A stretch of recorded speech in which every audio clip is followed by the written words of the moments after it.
you so much for tuning in. Today's video is another Dollar Tree DIY boho decor video. And don't worry, if you're not into boho, I have so many other videos on this channel.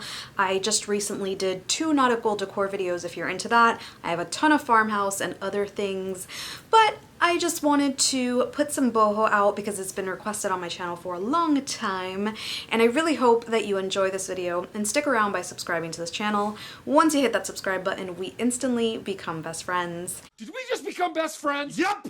And please click that notification bell, make sure that it looks like it has a little parentheses around it, like it's getting a little hug. That means you'll get all of my videos. Please hit that like button, it really helps this channel out. And let's go ahead and get started. For this tutorial, I'm going to use the braided rope from Dollar Tree, and this is 40 feet. So I'm going to grab a little bit of hot glue and start turning it into itself and adding hot glue every time I make a turn. Now, I was doing this on parchment paper, but it was sticking, so eventually I did pick this up. You just have to be really careful that you don't burn yourself. As you can see here, it really isn't all that big. I had intentions on making a rug, but I didn't buy enough packs. So eventually I did just make this into a tray. I will show you how big this is with just 1 pack. And it's actually a pretty nice size, just not for a rug. So it ends up being 11 inches.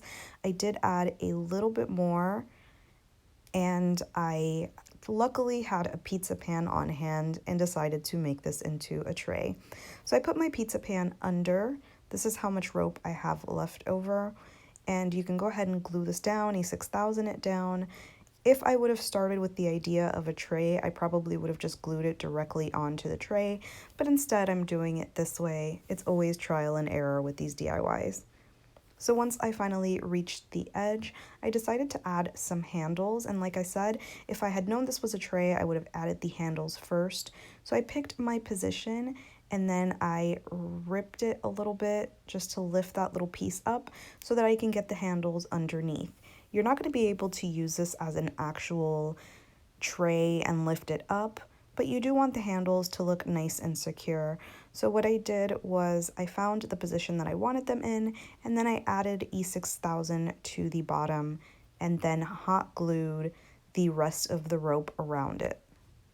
I did the same thing to the other side, trying to get them as even as possible. I made sure that I let everything dry really well and tried to keep them up as straight as possible. And when I was done, I had this really cool tray. For my next craft, I'm going to be using these 8x10 canvases from Dollar Tree. You can use more or less depending on what you want. And I'm also going to use this upholstery staple remover. This has been a lifesaver when it comes to this. The smaller ones, the staples aren't as tough, but the bigger ones definitely are. Once I removed all of the staples, I carefully removed the canvas piece. And the wood piece has 2 sides, one where all the staples were and one that's nice and clean. And what's cool about the canvas part is that it already has the indentations for you to be able to cut this down.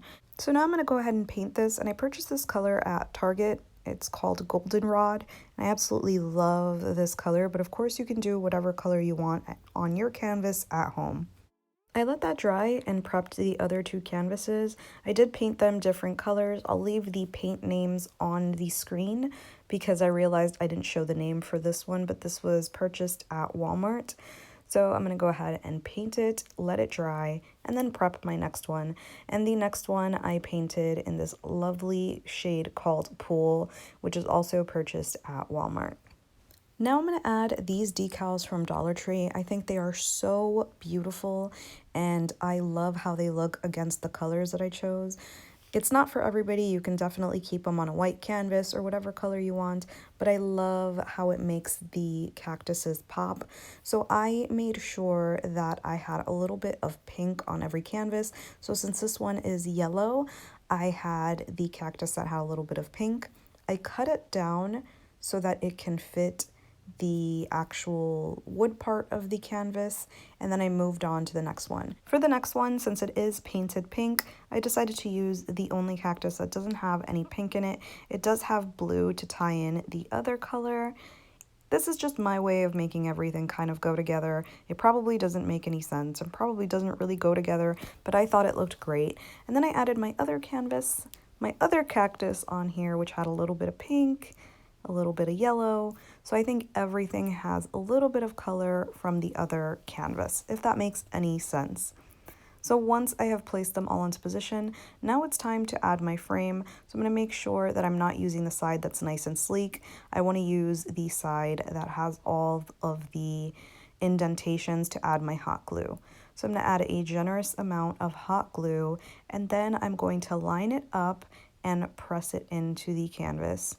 So once I have it pressed down, I am going to flip it over because I know that some pieces are missing hot glue, and I'm going to make sure that when I add the hot glue, I am stretching the canvas so it doesn't look all wrinkly. I did the same thing to the other two canvases, and when I was done, I had these really cool art pieces that definitely don't look like they came from the Dollar Tree. For the next one, I'm going to use these wood puzzle pieces from Dollar Tree. I love the size of this. They're not too big and not too small. You can also use puzzle pieces that aren't from Dollar Tree, since they do sell a lot of wood ones. And now that I have two of them that are basically ready to go, I'm going to go ahead and glue them together. Usually I use E6000, but today I wanted to try Dollar Tree's Fix-All adhesive. I just wanted to give it a shot. So many people use them and swear by it, so why not? If something is cheaper, let's see how it works. So I spread it across evenly, making sure that every bit has an amount of glue, and then I pressed my top piece in, making sure that it's aligned. Now you can go ahead and use the table to make sure that it's aligned, and while it dries, I am going to use some binder clips. I use these binder clips for everything. These are things I don't include in the price because they get multi-use out of. So this does have the consistency of E6000. It doesn't dry instantly, so I'm going to let it dry overnight. When it's finally dry, I removed my clips, and now I'm going to stain it. Now you can paint yours, you can do whatever you want, but usually when I use wood, I like to stain it. I'm using Minwax's Dark Walnut, but of course you can use whatever you want. You can use watered down paint, coffee, whatever you have at home, that is what you use. So I'm going to make sure that I get the edges really well, pressing in my brush. And this brush is from Dollar Tree. It does come in a pack of 8 with various different sizes. Once it's completely covered, I'm going to go ahead and let it dry completely. I don't want to move on until it's completely dry.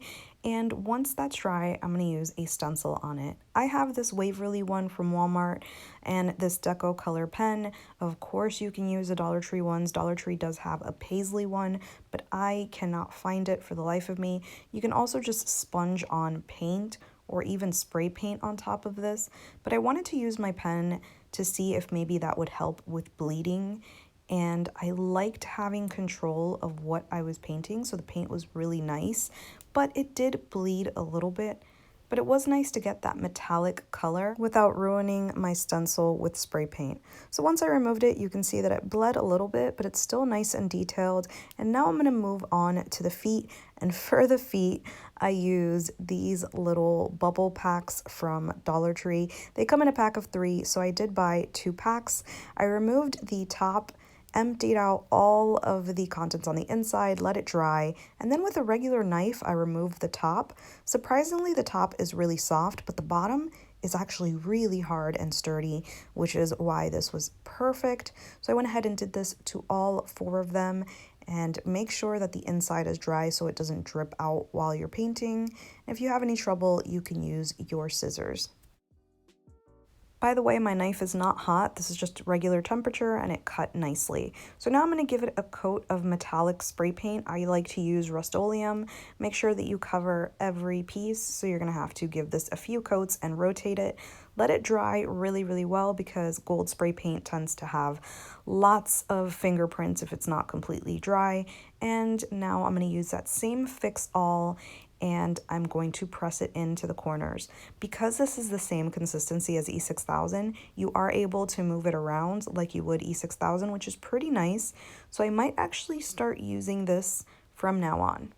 So now I'm going to flip it over while it's still wet so that I can adjust where it is. And when I was done, I had this really cool tray, and I love the feet. For the next craft, and probably the easiest, I used 2 different size hula hoops from Dollar Tree, and I spray painted it using my Rust-Oleum's metallic spray paint and that handle gun thing. It is a lifesaver. I'll link it below, but you can find this at any hardware store. It is really, really nice and gives you an even coverage. Once it's completely dry, I'm going to use these 2 yarn things that I found at Dollar Tree. So one of them is t-shirt yarn and the other one, I don't know what to call it. I'm going to cut these down into the length that I want. So I'm going to fold them in half. You can, of course, just wrap it around and cut it however you want, but this is how I did it. I'm not a macrame master. I did cut 5 pieces, and now with it folded in half, what I'm going to do is I'm going to put this under my 2 hula hoops, and then I'm going to put the rest of the string through that loop to create a knot. I don't know the name of this knot. Somebody will definitely comment it below, but I'm going to do this to all of the pieces that I cut. And like I said, I cut 5 pieces. You can cut as many as you want. So I'm going to loop it through and then tighten it, and you can still adjust it and move it around. So if you do mess up at any point, remember these are just knots. You can take them out of place.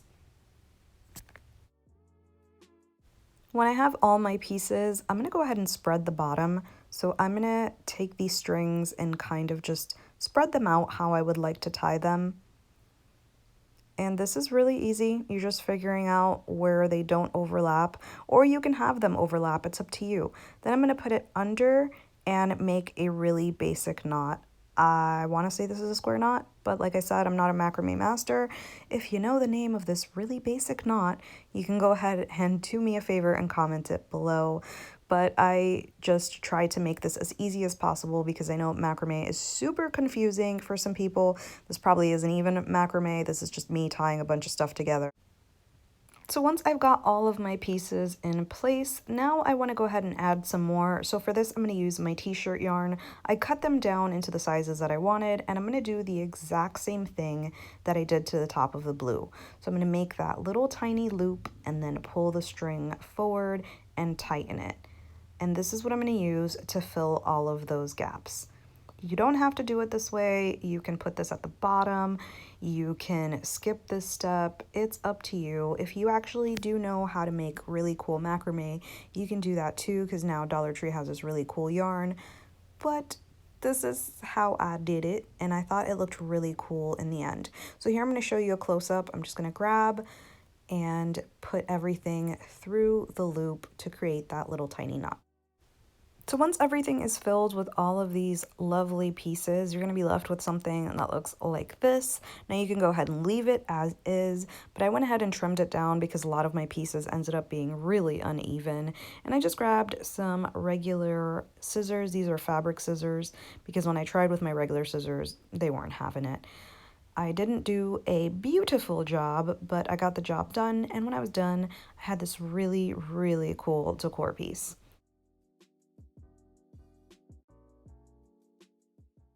If you like this video, please don't forget to give me a thumbs up. And as usual, thank you so much for watching. I appreciate you all so much, and I will see you on the next one.